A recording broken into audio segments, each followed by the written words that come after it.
I don't mean to take over or anything but what do you call it? So for people like, say, Baal Tshuva or convert and living among a lot of wicked Gentiles and stuff like that, basically how to resist their influence. I think what was the last phrase? Sorry, it was like some noise. So a Jew, let's say that this Baal Tshuva, or so he's living among the wicked Gentiles. So and then what? What is the question? Basically, how to not be influenced by them, like not to become like them.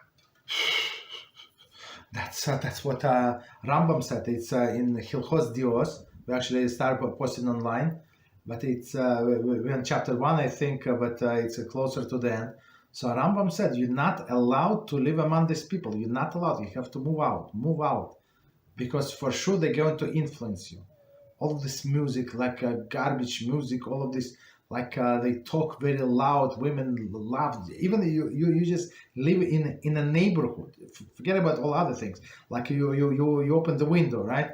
So all of these loud things, and of course they're going to affect a person. So Rambam said you must move out somewhere, and he said if there are bandits or there is a war and you cannot cross the border, you don't have money. He said move to the desert, right? Isolate yourself. You're not allowed. It's only a matter of time until they're going to bring anybody down. It's only a matter of time. Right? Unless a person very strong, but why would you test yourself? You strong or not strong? Right? That's why we always recommend to sever all of this relationship with old friends. So because old friends, they're not going to take you seriously. Understand? And they're going to ask you, let's go to the bar, let's go to this place, that place. Look, okay, you're religious, religious. Okay, one time you cannot go one time. Okay, so you're not going to wear your kippah. You're going to put the baseball cap. Nobody knows you and stuff like that, and guess what? People fall for it. They unfortunately they want to be liked, they want to be accepted, and there is a craziness about being accepted by everybody. It's not Judaism, you understand? So we try to connect with righteous people and stay away from wicked people, right? So like.